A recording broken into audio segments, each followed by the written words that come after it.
कनुप्रिया यह 12वीं की पुस्तक में विशेष अध्ययन हेतु सम्मिलित पाठ है। इस पाठ में जो बातें हैं वह कनु अर्थात श्री कृष्ण और उसकी प्रिया मतलब राधा। तो राधा अपनी कुछ मन की बातें, अपनी कुछ शिकायतें और महाभारत के या कुरुक्षेत्र के रण संग्राम को लेकर के उसके जो विचार है इनको अभिव्यक्त करती है अपने भावनात्मक तरीके से। उसकी सोच अलग है, वह एक नारी है, स्त्री है और उस हिसाब से उसका इस युद्ध की तरफ देखने का दृष्टिकोण अलग प्रकार से है और वह कुछ हद तक श्री कृष्ण से शिकायत भी करती है।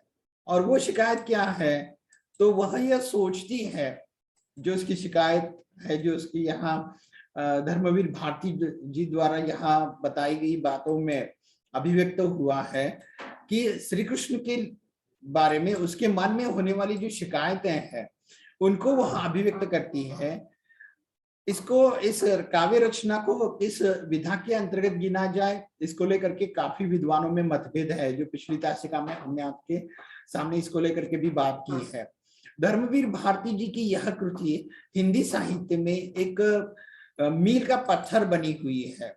मील का पत्थर इस रूप में कि महाभारत पर तो बहुत सारी साहित्यिक रचनाओं का निर्माण अन्य भाषाओं की तुलना में हिंदी में हुआ है और ज्यादा हुआ है, क्योंकि देश के सबसे ज्यादा लोगों द्वारा बोली और समझी जाने वाली भाषा हिंदी है। और इस दृष्टि से अगर हम देखें तो हमें पता चलता है कि हिंदी जो है उसमें हुए इन रचनाओं का अपने आप में एक अलग प्रकार से मूल्य है। महाभारत पर आधारित ये जो रचना हुई है, इस रचना में कनुप्रिया अर्थात राधा ने भगवान श्री कृष्ण से जो भी प्रश्न पूछे हैं, अपने मन की जो भी बातें अभिव्यक्त किए हैं, उसको काफी कलात्मक और सुंदर तरीके से यहाँ अभिव्यक्त किया गया है। धर्मवीर भारती जी के बारे में भी हमने पिछली तासिका में कुछ जानकारी प्राप्त करने का प्रयास किया। हिंदी साहित्य के पहुंचे हुए और मजे हुए रचनाकारों में इनका उल्लेख आता है और धर्मवीर भारती जी जो कि हिंदी साहित्य के लिए, साहित्य सेवा के लिए इन्हें भारत सरकार के पद्मश्री पुरस्कार से भी सम्मानित किया गया है। और पत्रकारिता हो या फिर कि उपन्यास हो या फिर कि एकांकी हो, इन सारी साहित्यिक विधाओं में उन्होंने अपना योगदान दे करके अपनी एक अमिट छाप हिंदी साहित्य पर छोड़ी है। और इस कनुप्रिया पर भी बहुत से लोगों ने अपने मत अभिव्यक्त किए हैं और उस हिसाब से यह एक बेहतरीन कृति है। लेकिन मैं आपको यहाँ बताना चाहता हूँ कि पूरी साहित्यिक कृति यहाँ नहीं दी गई है। कनुप्रिया बहुत विस्तृत साहित्यिक रचना है, बस उसमें से थोड़ा सा हिस्सा, संक्षिप्त हिस्सा जो है वह हमारे पाठ्यक्रम के लिए यहाँ सम्मिलित है। यदि आप चाहें तो हमारे महाविद्यालय के ग्रंथालय में भी कनुप्रिया नाम की समूची कृति, पूरी कृति जो है वह आपको देखने को मिलेगी। ये पाठ अलग प्रकार से है और परीक्षा की दृष्टि से भी मैं इसके महत्व को पिछली तासिका में आपके सामने अभिव्यक्त कर चुका हूँ। हमारा कुल मिलाकर के 80 अंकों का जो प्रश्न पत्र है उसमें से 10 अंक अकेले कनुप्रिया के लिए रखे गए हैं। मतलब कि कनुप्रिया पर जो प्रश्न होंगे उनके सही उत्तरों को लेकर के 10 अंक आप लोगों को दिए जाने हैं और आप लोग उसके लिए उस दिशा में इसकी अगर तैयारी करें तो और ज्यादा बेहतर होगा। पुस्तक में इसकी जो पद्धति दी गई है, यदि आपने इस पुस्तक को देखा है और उस पुस्तक में होने वाले इस पाठ को देखा है तो आप बेहतरीन तरीके से समझ गए होंगे कि ये इसमें पहले अर्थ दिया गया है और बाद में कनुप्रिया की काव्य पंक्तियों को हमारे सम्मुख रखा गया है। मतलब कि धर्मवीर भारती जी का परिचय, फिर प्रस्तावना के रूप में कनुप्रिया की जानकारी और उसके बाद उसके जो अलग अलग प्रकार के चरण है या काव्य पंक्तियां हैं उनका अर्थ, और उसके बाद जो है वो काव्य पंक्तियां दी गई है। तो इस दृष्टि से यह अपने आप में अलग प्रकार से है और यह विशेष अध्ययन हेतु है। हिंदी साहित्य की जो दीर्घ कृतियां होती है जैसे खंड काव्य, महाकाव्य या फिर की दीर्घ कविता, इनमें से जो साहित्यिक विधाएं हैं, इस तरह की साहित्यिक विधाएं, इससे आप थोड़ा सा परिचित हो ले और महाभारत के रण संग्राम को लेकर के भी आपको जानकारी मिले। यह इस पाठ्य पुस्तक में सम्मिलित होने के पीछे की वजह है। तो मैं सीधे स्क्रीन शेयर कर रहा हूं, आपको स्क्रीन पर वो पाठ जो है वह दिखाई देने वाला है। कनुप्रिया नाम की जो साहित्यिक रचना है, इसको लेकर के ये जो रचना निर्माण की गई है, जिसको हम यहाँ देखने जा रहे हैं, वास्तव में महाभारत और रामायण इन दोनों को लेकर के हिंदी साहित्य में काफी रचनाएं लिखी गई है, काफी सारा साहित्य लिखा गया है। इनमें से कुछ लोगों ने महाभारत की किसी घटना को लेकर के अपनी साहित्यिक कृति का निर्माण किया है, कुछ लोगों ने महाभारत के चंद पात्रों को लेकर के अपनी रचनाओं का निर्माण किया है, कुछ लोग ऐसे भी हैं जो कि उन पात्रों में होने वाली उनकी मानसिकता को नए दृष्टिकोण से, जो कि महाभारत में मूलतः चित्रित है, लेकिन उनको अलग अपने दृष्टिकोण से महाभारत में चित्रित करने का प्रयास भी, अपनी साहित्यिक रचनाओं में चित्रित करने का प्रयास भी किया है। और ऐसे बहुत से साहित्यिक कृतियां हमें हिंदी साहित्य में मिलेगी। जहां तक का हिस्सा हमने इससे पहले की तासिका में देखा है, उसमें जो प्रस्तावना है इस पाठ को लेकर के, इस विशेष अध्ययन हेतु पाठ को लेकर के दी गई है, उसको लेकर के हम बात कर रहे थे।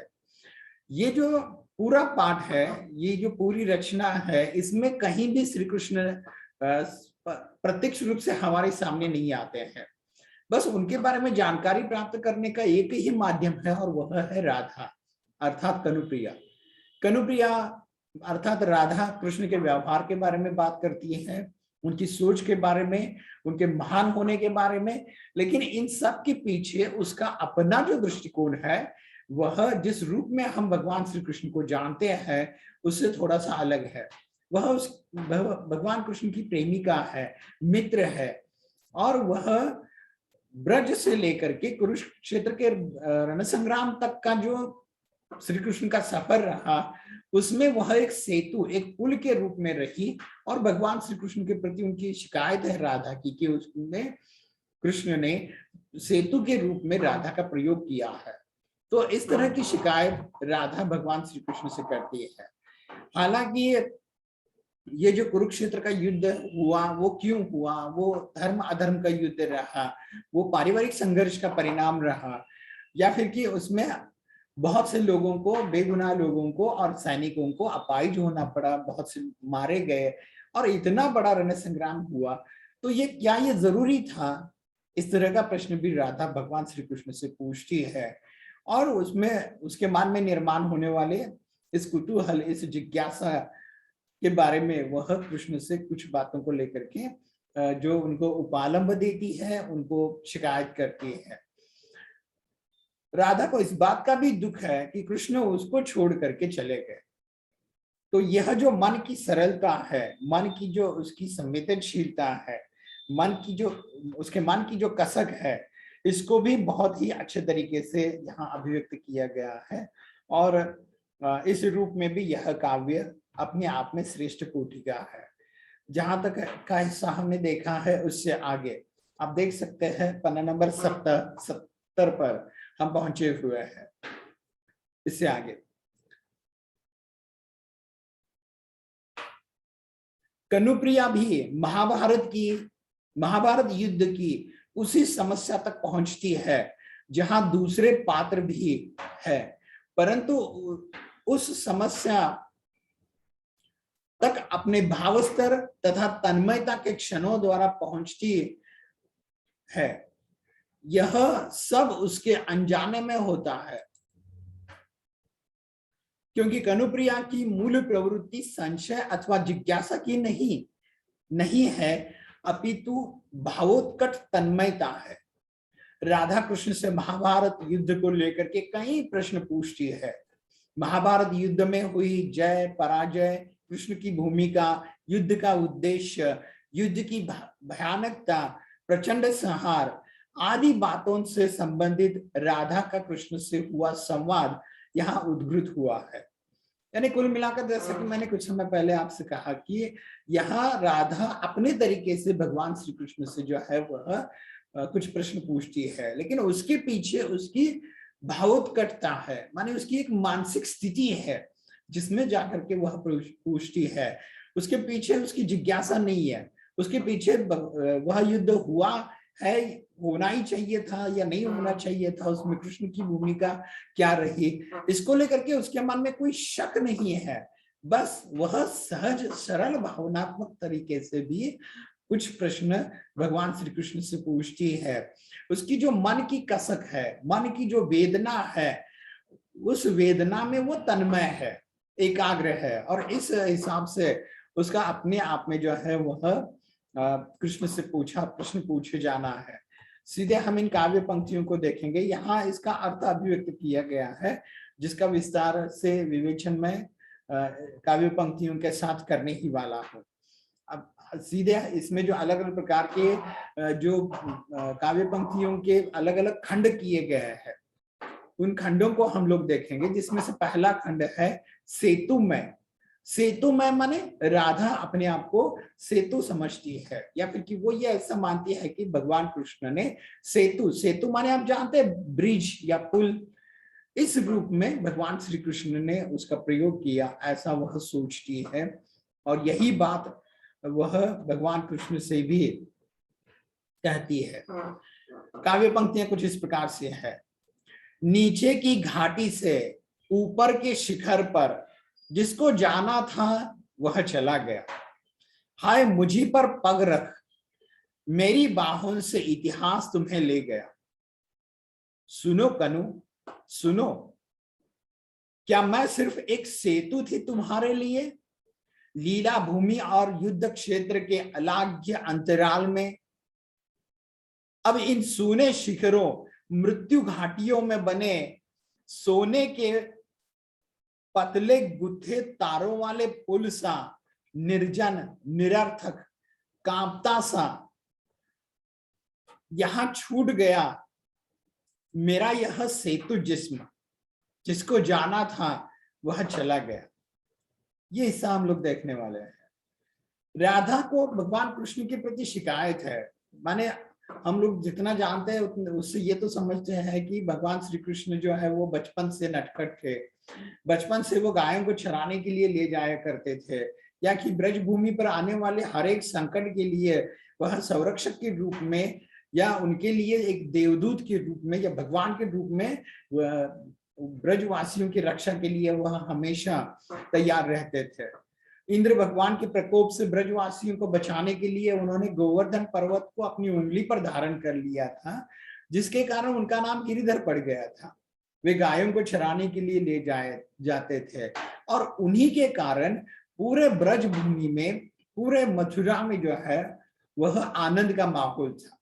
और ऐसी स्थिति में वह राधा समेत अन्य गोपियों के साथ आनंद से रहते थे। लेकिन जैसे ही वह महाभारत के रण संग्राम की स्थिति निर्माण हो गई, या फिर कि कौरव पांडवों के युद्ध की अवस्था निर्माण हो गई, उस हालत में वह इन सारे सुख साधनों को, उन ब्रजवासियों को और राधा को छोड़ करके वह कुरुक्षेत्र के रण संग्राम में चले गए, और वहां जाकर के उन्होंने एक महत्वपूर्ण भूमिका अदा की, जिसको लेकर के हम लोग जानते हैं कि उन्होंने सत्य का पक्ष लिया। उन्होंने हताश, निराश और पराजित मनोवृत्ति के अर्जुन को भगवत गीता सुनाई, वगैरह वगैरह बातें हैं। लेकिन यहाँ शिकायत कर रही है राधा। राधा ऐसा सोचती है कि उस लीला भूमि से कुरुक्षेत्र के रण संग्राम तक का जो सफर था, उस सफर में एक पुल, एक सेतु के रूप में कृष्ण ने राधा का इस्तेमाल किया है, प्रयोग किया है। ये उसके मन की वेदना, पीड़ा है, जो वो इस कारण से अभिव्यक्त करती है क्योंकि भगवान उसी विरह अवस्था में छोड़ करके चले गए थे। कृष्ण उसको उसी दशा में छोड़ करके उसको उस अवस्था में छोड़ करके चले गए थे, और जिसके बदौलत उसकी यह शिकायत है। इसी को लेकर के वो कहती है, नीचे की घाटी से ऊपर के शिखर पर जिसको जाना था वह चला गया। जिसको जाना था माने भगवान कृष्ण को जाना था, और वह इन सबको छोड़ करके चले गए।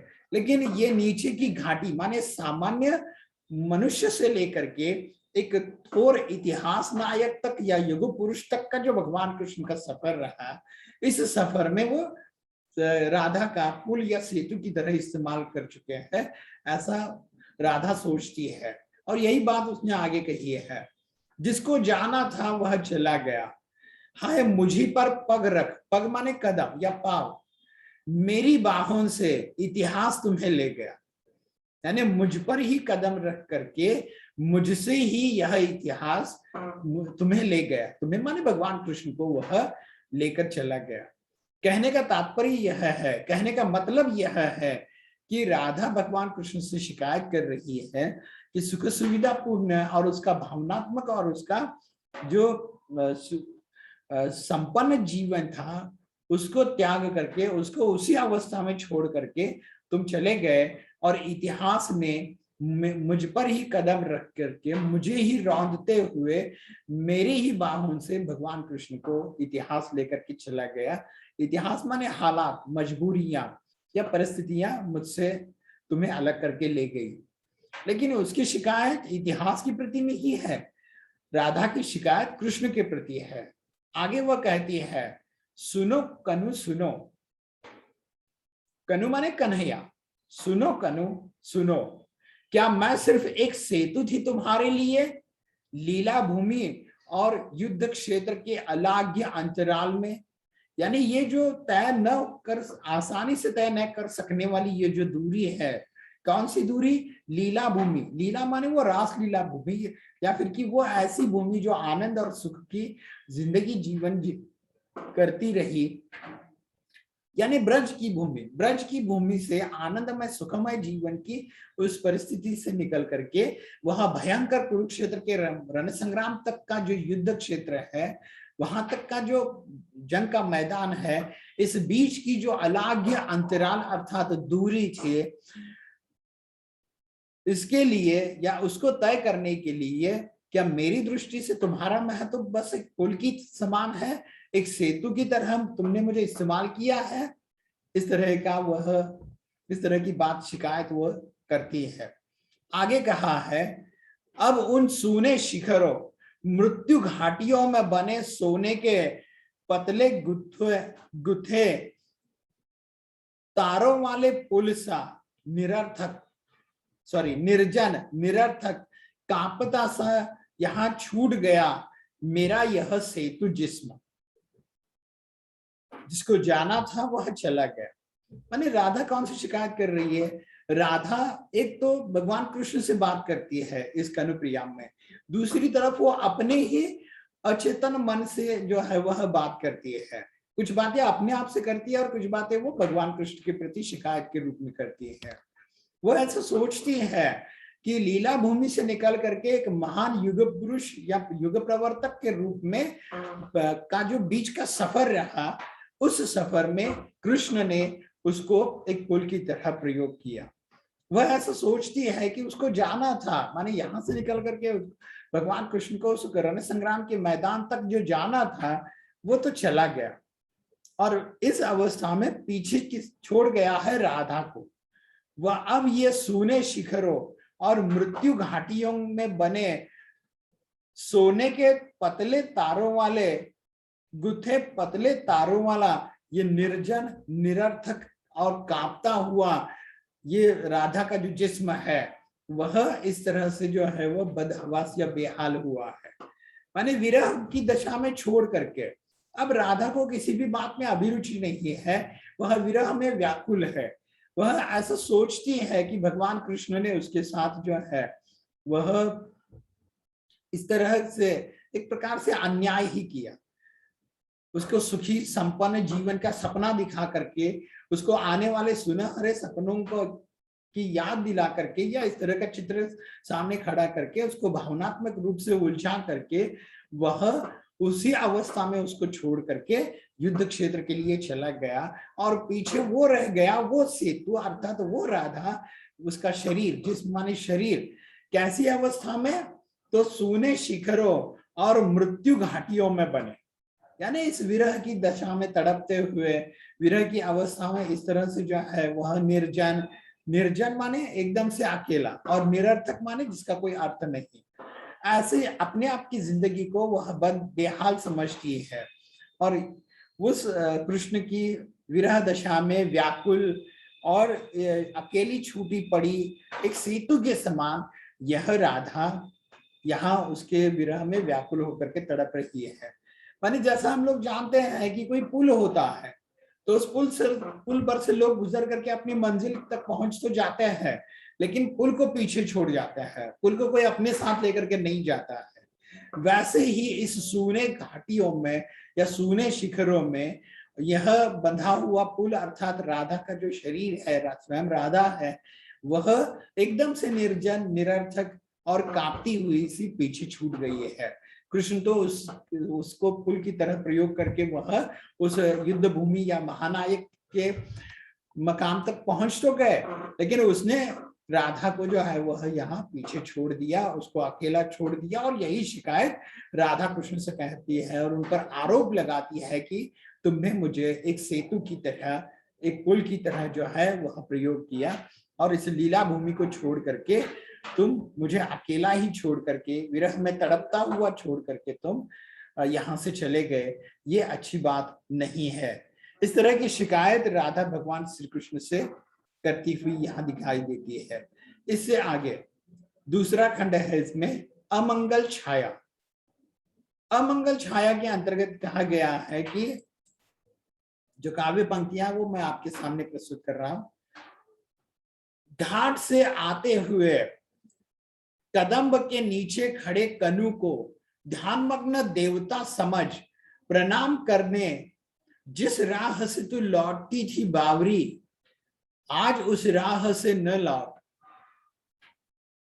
उजड़े हुए कुंज, रौंदी हुई लताएं, आकाश पर छाई हुई धूल, क्या तुझे यह नहीं बता रही कि आज उस राह से कृष्ण की 18 अक्षौहिणी सेनाएं युद्ध में भाग लेने जा रही है। आज उस पथ से अलग हटकर खड़ी हो बावरी, लता कुंज की ओट छिपा ले अपने आहत प्यार को। आज इस गांव से द्वारिका की युद्धोन्मत्त सेनाएं गुजर रही है।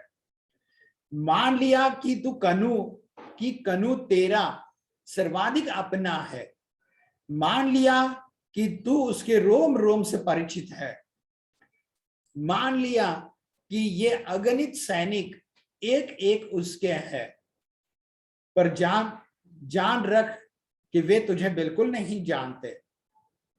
पथ से हट जा बावरी, यह आम्र वृक्ष की डाल उसकी विशेष प्रिय थी, तेरे न आने पर सारी शाम इस पर टिक। उन्होंने बंसी में बार बार तेरा नाम भरकर तुझे टेरा था।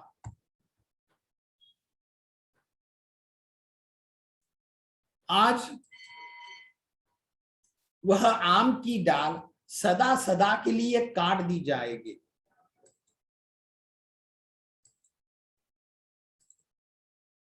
सदा सदा के लिए काट दी जाएगी,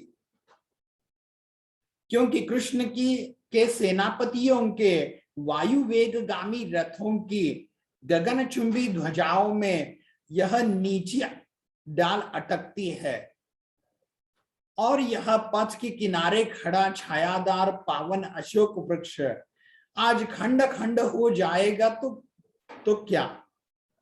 यदि ग्रामवासी सेनाओं के स्वागत में तोरण नहीं सजाते तो क्या सारा ग्राम नहीं उजाड़ दिया जाएगा? दुख क्यों करती है पगली?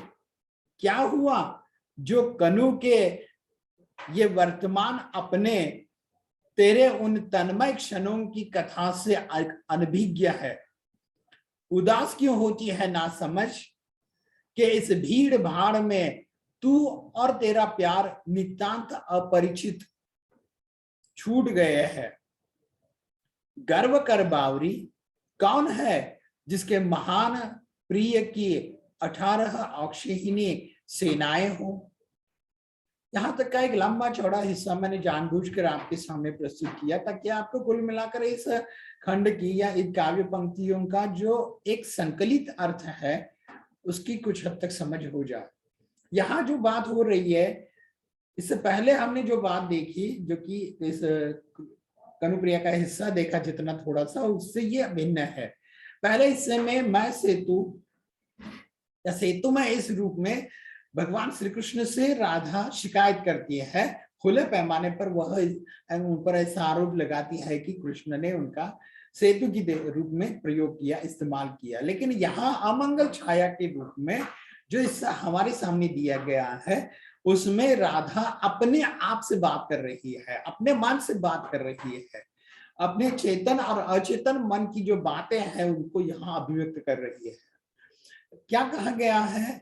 तो राधा कहती है कि घाट से आते हुए कदम्ब के नीचे खड़े कनु को ध्यानमग्न देवता समझ प्रणाम करने जिस राह से तू लौटती थी बावरी, आज उस राह से न लौट।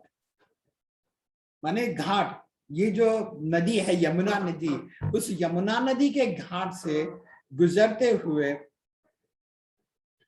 नदी के घाट से ऊपर आते समय जो एक कदम्ब का पेड़ है, उस कदम्ब के पेड़ के नीचे भगवान श्री कृष्ण को शांत रूप में, ध्यानमग्न भगवान के रूप में समझ करके तू जो उसको रोज प्रणाम करती थी या उस राह से गुजर कर आती थी, उस नदी के घाट से निकल करके कदम्ब के पेड़ से के पास से गुजर करके जिस राह से तू भगवान श्री कृष्ण को प्रणाम करने के लिए आया करती थी, आज उस राह से राधा अपने आप से कहती है कि तुम नहीं लौट।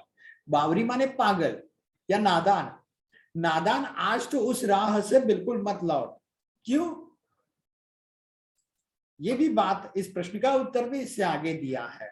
उजड़े हुए कुंज, रौंदी हुई लताएं, यानी जो घोड़े हैं या फिर जो सेना के पैदल चलने वाले सैनिक हैं, उनके द्वारा उजड़ी हुई जो लताएं हैं, लता माने बेलियां और कुंज माने छोटे छोटे वृक्ष, ये जो उजड़े हुए कुंज और रौंदी हुई, रौंदी माने दबाई या कुचली हुई लताएं, और आकाश में उठने वाली धूल, जो कि सैनिकों के घोड़ों की टापों से मिट्टी जो इधर उधर बिखर जाती है उनके कारण आकाश में उड़ी हुई यह धूल, क्या तुझे ये सब कुछ बता नहीं रही है कि आज इस राह से भगवान कृष्ण की 18 अक्षौहिणी सेना गुजर रही है कुरुक्षेत्र के रण संग्राम के लिए। राधा को उस कदम्ब के पेड़ के नीचे ध्यानमग्न बैठे हुए कृष्ण को देखने के लिए रोज उस नदी के घाट से गुजर करके वहां से जाने का जो रास्ता है, उस रास्ते पर से आज नहीं आने के लिए राधा अपने आप से क्यों कह रही है? तो वो इसलिए क्योंकि आज इस राह से भगवान कृष्ण की 18 अक्षौहिणी सेना, यानी प्रचंड बड़ी सेना जो है, वह युद्ध कुरुक्षेत्र के रण संग्राम के लिए इसी मार्ग से, रास्ते से गुजर कर जा रही है, या इस तरह से जा रही है, और इसी कारण से उस पेड़ से या उस पेड़ के पास से तुम्हें आने की जरूरत नहीं है। आज वो रास्ता यहाँ से गुजरने के योग्य नहीं है, क्योंकि वहां से उजड़ी हुई जो कुंज और लताएं हैं, आकाश में उन घोड़ों के और उन सैनिकों के कारण निर्माण या उछली हुई जो धूल है, क्या ये सब कुछ तुझे नहीं बता रहे हैं कि आज इसी रास्ते से कृष्ण की 18 अक्षौहिणी सेना युद्ध में भाग लेने के लिए जा रही है? आज उस पथ से अलग हटकर खड़ी हो बावरी, लता कुंज की ओट छिपा ले अपने आहत प्यार को, यानी उन बेलियों की आड़ में अपने प्यार को, कृष्ण के प्रति राधा अपने आप से कहती है कि तुम्हारे मन में जो प्रेम है उसको आहत माने घायल हुआ है, क्योंकि कृष्ण उसको उसी दशा में छोड़ करके, विरह अवस्था में व्याकुल छोड़ करके चले गए हैं। लेकिन इसके बावजूद भी विरह में तड़पती हुई राधा अपने आप से कहती है, अचेतन मन से कहती है कि अपने घायल प्यार को इन लताओं की आड़ में तो कहीं ना कहीं छिपा ले, क्योंकि और इस राह से हटकर खड़ी हो जा, क्योंकि इसी राह से गुजर करके कृष्ण की बहुत बड़ी सेना कुरुक्षेत्र के रण संग्राम के लिए जा रही है। इसीलिए तू बावरी होकर के रास्ते में खड़ी न रहे, पुरानी यादों को स्मरण करते हुए कृष्ण को उस कदम्ब के पास ध्यानमग्न अवस्था में देखकर उसके दर्शन करने के लिए यहाँ मत आ, क्योंकि वो यहाँ है ही नहीं, और आज उनकी सेना इसी रास्ते से गुजरकर युद्ध के लिए जा रही है। आगे राधा कहती है, आज इस गांव से द्वारिका की युद्धोन्मत्त सेनाएं गुजर रही है। मान लिया कि कनु तेरा सर्वाधिक अपना है, मान लिया कि तू उसके रोम रोम से परिचित है, मान लिया कि ये अगणित सैनिक एक एक उसके हैं, पर जान रख कि ये तुझे बिल्कुल नहीं जानते। पद से हट जा बावरी। यानी राधा अपने आप से कहती है कि भले ही भगवान श्री कृष्ण तुम्हारे हैं और कृष्ण की तुम सबसे ज्यादा प्रिय हो, मान लिया कि तुम्हारे मन में कृष्ण के प्रति बहुत ज्यादा प्रेम है, लेकिन इसके बावजूद भी आज इस रास्ते से द्वारिका की सेना जो कुरुक्षेत्र के रण संग्राम में जा रही है, उनमें से कोई तुझे पहचानता नहीं है। हकीकत यह है कि कृष्ण तुम्हारे हैं और सबसे ज्यादा तुम उनसे परिचित हो, लेकिन आज इतनी बड़ी सेना में कोई भी तुम्हें नहीं जानता। ये कृष्ण की ही सेना है, लेकिन इस कृष्ण की सेना में तुम बिल्कुल के लिए अपरिचित हो, और ऐसी अवस्था में बावरी होकर के इनके रास्ते में खड़ी मत हो, तो अपने रास्ते से हट जा और पुरानी यादों को भूल जा। इस तरह से राधा अपने आप से प्रश्न कर रही है, और इस रूप में राधा की मानसिक स्थिति भी यहाँ अभिव्यक्त होती है, उसकी भावोत्कटता की भी कुछ हद तक हमें यहाँ दर्शन होते हैं। इससे आगे का हिस्सा हम अगली दासिका में देख रहे हैं।